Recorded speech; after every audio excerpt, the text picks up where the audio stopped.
Hold the Line with Mike Solon is sponsored by Heart to Heart Medical Supply.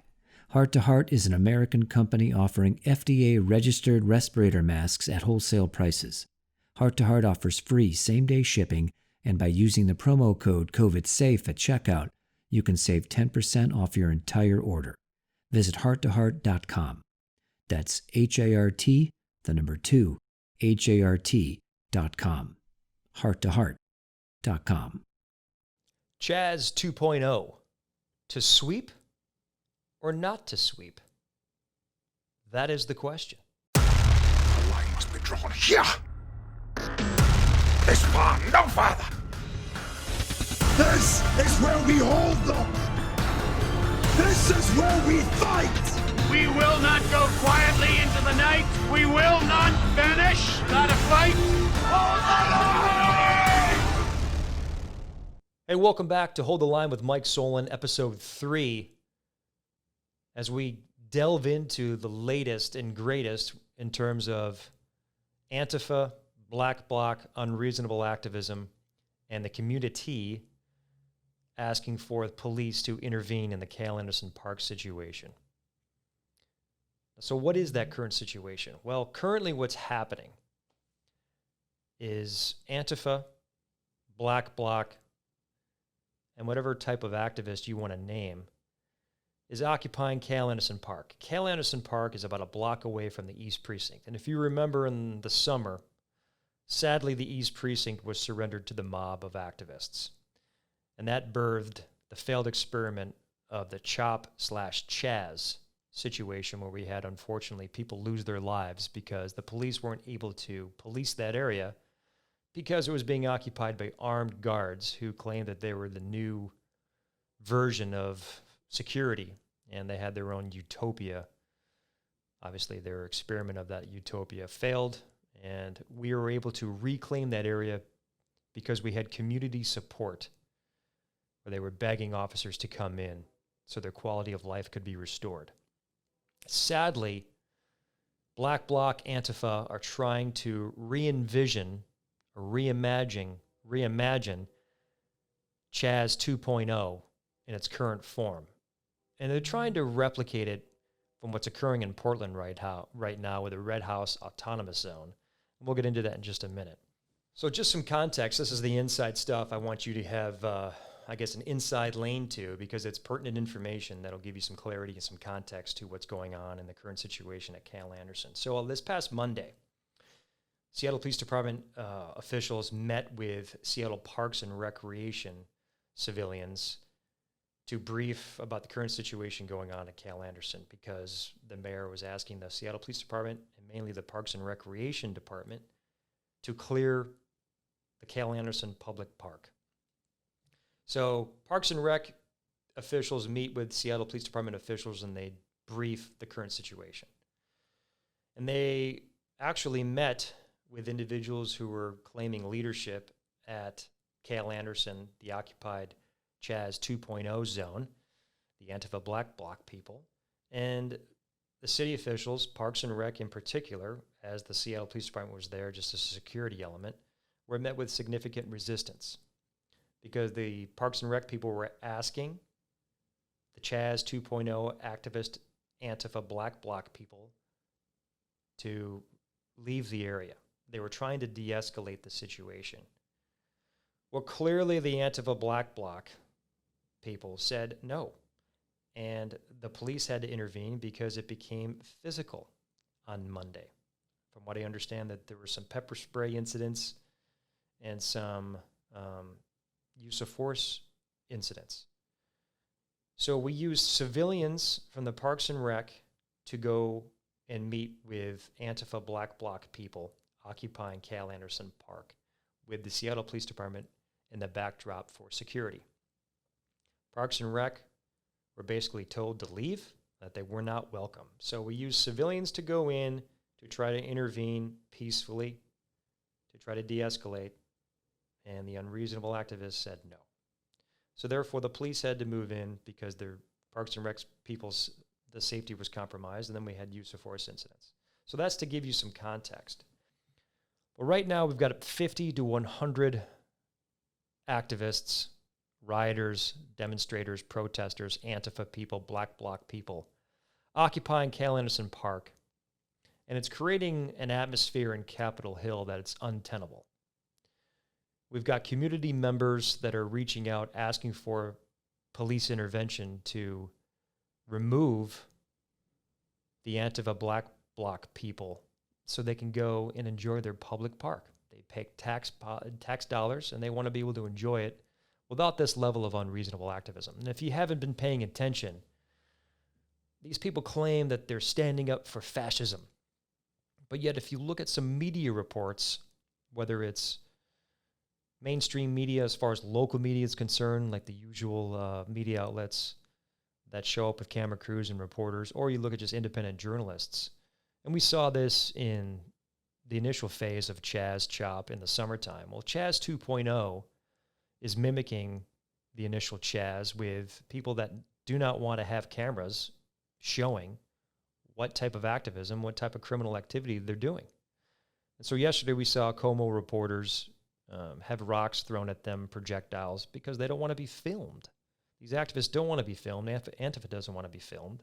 And so for me, isn't that the example of what fascism is? I mean, it goes completely against their false narrative. Well, I guess, no, it doesn't go completely against. It goes in the lines of who they try to paint as being fascists, which are false narratives, but they are indeed acting as the fascists themselves. I'm sorry, you're not pushing for social change when you use mob-like behavior with violence and threats of violence to put forth your political agenda. It doesn't work that way. And you will not succeed. But we're highlighting that situation because that's the status on the ground. Now, community has asked police to move in, reclaim the park for the public, the reasonable community in Seattle that wants to enjoy their park. But of course, Antifa and Black Bloc are pushing back, and they're erecting barricades, garbage, pallets, anything that can get their hands on something to create a blockade, if you will, their own wall to protect their version of CHAZ 2.0. So that's obviously problematic. And so why are we doing this? Community is asking for help. They're tired of this unreasonable activism swallowing us all. And as we all know, Capitol Hill is very progressive and Seattle is progressive, and that's fantastic. And the police officers that police our city, we serve at the will of the community. Well, the will of the community is profoundly saying, take this park back. They're tired of being held hostage by this activism on a nightly basis of these people just going out to businesses and smashing windows and doors, setting things on fire, just creating this lawlessness atmosphere that is completely out the norm, just not normal behavior. So that's what's occurring. So it's clear that they're trying to create CHAZ 2.0, the autonomous zone again. And as we're seeing reports in Portland, the Red House autonomous zone spring up with Antifa, people that are armed, occupying that area, occupying several blocks in the city of Portland. Seattle is just trying to mimic that because the Red House autonomous zone has all the media attention, clashes with the police. Well, this is occurring here in Seattle again at CHAZ 2.0. Hold the Line with Mike Solon is sponsored by StopDefunding.com. The senseless trend of defunding police departments must be stopped. Over 200,000 reasonable citizens have already signed our petition, and we need your help. Visit StopDefunding.com and add your signature to help us protect public safety. Now more than ever, our voices must be heard. Speak up at StopDefunding.com. And so why is Seattle sweeping the park? Or why is the SPD now being asked to sweep the park? Well, because I said it before, the community is asking for that. But more importantly, this is coming from the mayor's office. Now, Mayor Durkin is not running for mayor anymore.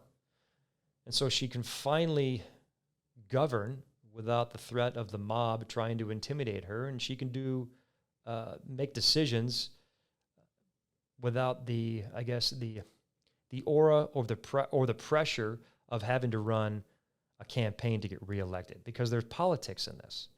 Well, clearly the community is leaning on the mayor's office, and they want the police department to be able to get into that park and clear it of these activists, these unreasonable activists, so the community can enjoy that park again. And so in the future, the barricades that surround the East Precinct can be taken down and we can have normalcy again. But the people that are preventing normalcy are those Antifa types that are pushing their political agenda through threats and rule of violence. So the police are going to go in there. Whether that happens today or in the future, that remains to be seen. And of course, I won't give away operational security. I think you can respect that, and that's important, that we keep our cops safe and that we don't give up any idea or give you any inkling of when this operation will commence. And I pray for the safety of the officers who are doing the community's work. The community wants us in there to clear that park, and the mayor is requesting and ordering the department to go in there and get it done.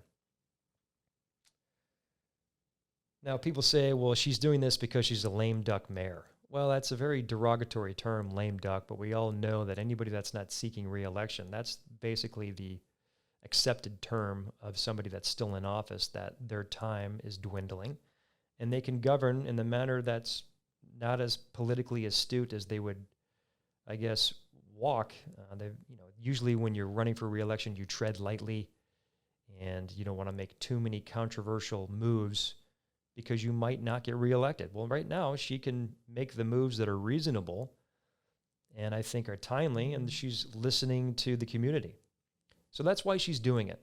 She wants to reclaim that park. Now, to be frank, several of the members that I represent have contacted me, and they're concerned about just the optics of going into this park.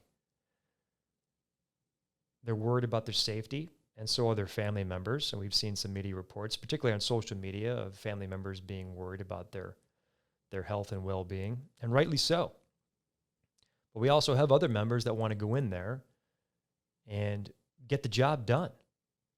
So, obviously I have to weigh all those issues, get feedback from all sorts of perspectives, and we have to have some kind of narrative, if you will, from SPOG. Like, what are we going to do? Are we going to support this movement to reclaim the park, or are we going to throw caution at it? Well, I think we could do both. I think we have to obviously listen to the community, and the community is calling for us to move in there, which we fully support that. But we also have to be mindful of the safety, working condition issues that impact the members that are going to be going in there to do the work. Because clearly what ends up happening is that this becomes an optics battle or an optics war. And war is probably too strong of a word to use here, but I can't think of anything else other than we're battling this PR machine every day. The Twitter mob is very loud, and let's face it, our political elected leaders react to the governance via the Twitter mob, and so that pressure trickles down to the officers who are there to do a job. And that job is to stand up for public safety and enforce the laws that are written on the books, hold people accountable, arrest them, and put them in jail. Now, the other side of that is we'll do your bidding. We'll be ordered by the mayor's office to do this. And, of course, the chief of police has to take that order and then give it to the worker bees on the ground, and they have to adhere to those orders. We follow chain of command orders. So the objective is, here's the mission. The mission is to go into this park, remove all barricades, arrest violators of law, the criminal element that's in there that assaults police, that obstructs, that resists the lawful order to disperse. And so that's what we do. And of course, you're going to get into use of force incidents because you have people that are violent, that are combative, that want to hurt or kill cops, and they don't want to leave that that occupied public space, that CHAZ 2.0 area. It's theirs. That's what they say. Well, it is not theirs. It's a public space. You can't bar people from going in there, and your bully tactics are the reason why the mayor's had enough, because the community's had enough. So they're using the police department to clear it. So that's our role. That's the mission. And the objective, and hopefully it's successful, is to try to make this happen as peacefully as possible. We don't want to get into use of force incidents. Number one, because we could get hurt, but it causes a lot of paperwork. And then sometimes the optics of alone on that are not good, because when you use force, it's not pretty. Humans interacting with humans in a physical manner to enforce law never looks good on camera. And so therefore, we're worried about the optics of it, because the Twitter mob will use it to push false narratives about the great people that have been ordered to do that type of work, to clear the park, and people that are resisting to that lawful order. You're going to get some issues. And then, of course, you have OPA get involved, and then you have a lot of sometimes OPA just gets inundated with complaints, whether or not they're justified or not. Most of the time, not. But, when we make mistakes, we have to adhere to the accountability system, and we partake in that. We welcome that, because we're professionals. We got nothing to hide. So all you got to do is just comply.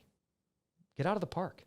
Let people enjoy it. What you're doing is not pushing anything for social change. You're acting in a bully fashion, and you never get anything done politically when you use violence or threats of violence and you act as bullies. So just do the right thing. Get out of there. That's why we can never bend to the mob. You can't. Because then you won't have quality of life. That's why the community is enraged with this type of activism. That's why we're there. So yeah, I'm concerned about the optics. And what's the sustainability plan? We'll get into that in just a second. But if we don't have the support of the city attorney, who's on record saying they're not going to enforce or charge these crimes upon people that are arrested, then we're just going to be doing the same thing over and over again. It's a revolving door. So yeah, if the mayor's ordering this to happen, we'll follow chain of command orders from the mayor, the chief on down, and we'll do the work. We'll arrest those people that need arresting. We'll do all the paperwork. We'll participate in your OPA inquiries. We got nothing to hide, because we're consummate professional police officers. But it's incumbent upon the city attorney for misdemeanor crimes to enforce those crimes, to hold people accountable for their actions. And if they don't feel that there's any accountability with those lawbreakers, well, they're going to continue to just occupy Cal Anderson Park for the foreseeable future. And so if you're a community member listening to this, the police will do the work. But the other end of that has to fall on the shoulders of the city attorney's office to charge these people. Hold them accountable for their actions, because if they're not going to be held accountable, the same Black Bloc and Antifa people are going to be in that park doing the same shenanigans they've been doing for months. That's just the reality. I want to give a shout out to Alex from the Espresso Libre, great coffee company. They're huge supporters of the community in the city of Seattle, in particular law enforcement and the men and women that do the job of policing. And Alex, thank you for all your support, and you got great coffee. Appreciate you sponsoring this episode. Keep up the good work. If you want to get in touch with Alex, visit theespressolibre.com. Enjoy their coffee, and they get some good swag. Well done, man. So what happens after the sweep? Okay, so we go in there, we encounter resistance, which I'm expecting. Hopefully it doesn't happen, but I'm expecting resistance because these people are publicly claiming that they're going to resist. And so what happens after that? Okay, we'll do this, and then we'll do all the charging documents, body cam video footage, all the paperwork, all these hours, the amount of money it takes to get this operation underway, for it to be a success. Once the dust settles, well, squarely, as I mentioned before, you have to have accountability. City Attorney Pete Holmes, sir, you're going to have to charge these people, or else we're going to be going down this road day in and day out with CHAZ 2.0 for the foreseeable future. So then what is the end game then? If you're not going to charge these people and hold them accountable, what's the end game? You need to answer to that. What is the end game to that? We can't continue this path of the community being upset that these individuals are occupying Cal Anderson Park, preventing the reasonable community to go to that park and enjoy that park, that public space. And then when you can't, when you're hindered by the level of activism that we're seeing, which is unreasonable, and you're in fear for your safety, your public safety, then that trickles down to the mayor's office. And the mayor's office gets involved, asks us to intervene, orders us to intervene, we intervene. And if you're unwilling, sir, to hold these people accountable, well, they're going to be doing this over and over and over again. And if we don't have the support by you, you're basically telling us that you don't support us or you don't support the community that is asking for help. So do your job. It's as simple as that. We'll do ours, you do yours. So the community understand that this is the political side of this. City attorney, and for felony charges, King County prosecutor, you need to do your job too. All of this is the full circle. It's not just the police issue. That's the politics, the false narrative that keep hindering our ability to do our jobs. And that's what's making officers flee this city, is because we don't have a full circle of buy-in from our elected officials. So prosecutors, do your job as we do ours, please. And so we talk about reimagining policing. Well, we ought to, we have to make sure we bring in everybody. Parks and Rec, social workers. There's only so much you can do to try to convince people to stop what they're doing. And it takes two parties to de-escalate a situation. Obviously, Parks and Rec tried to de-escalate. And then the Seattle Police Department tried to de-escalate. But the other side of that, the other party, didn't want to participate in de-escalation. They have buy-in here. They have about 50% buy-in. They have a say in how this goes. And their say basically said, no, you're going to have to remove us with force. So that's why it's become a police issue.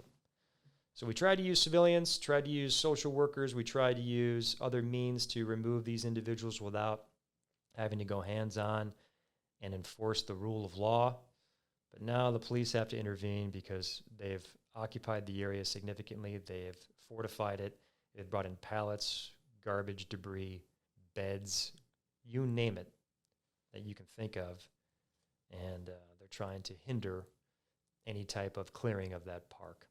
And it's become political. So that's why we're there. Having said that, couldn't we use the street czar at this time to maybe broker some peace? Isn't that his role? Andre Taylor, he'll be a future guest, I'm hoping, on our podcast. But can we use the street czar to get in there? I would like to see the street czar intervene. Maybe we can reconnect with the Parks and Rec just to see if we can broker some peace before we have to go in and clear this park. Maybe the street czar can have some moves up his sleeve to create a peaceful outcome. Maybe get some real de-escalation done. So, Mr. Taylor, street czar, if you're out there, you're listening to this, see if you can help out. Contact Parks and Rec, Seattle Police Department, and let's use some street czar magic. So we're putting some finishing touches on some upcoming episodes that I think you're going to really enjoy in terms of guests that we've already recorded and we've booked. I'm interested in to hear your comments of who do you think should be on the show. And I need your feedback because I respond to that feedback because it enhances the communication. It, I think, improves the product here. So your comments and your feedback is valuable. And if you want to get in touch with me directly, please contact me at contact@holdthelinewithmikesolon.com. That's contact@holdthelinewithmikesolon.com. And I will get back to you. I listen to your feedback as it's valuable and it's warranted. And I really appreciate your participation, because for us to get somewhere in our communities across Seattle, our state, and across our nation, we got to listen to one another. And I think this platform allows this communication to come together. Reach out to me at contact@holdthelinewithmikesolon.com. It's been a pleasure having you here. Thank you for joining me. And as I look forward to sharing with you the special guests that I have coming up that are going to connect us in a way that is going to be exciting. Be safe out there. Stand up for your public safety and support the Seattle Police Department and support police officers across our nation. Hold the line with Mike Solon. Take care.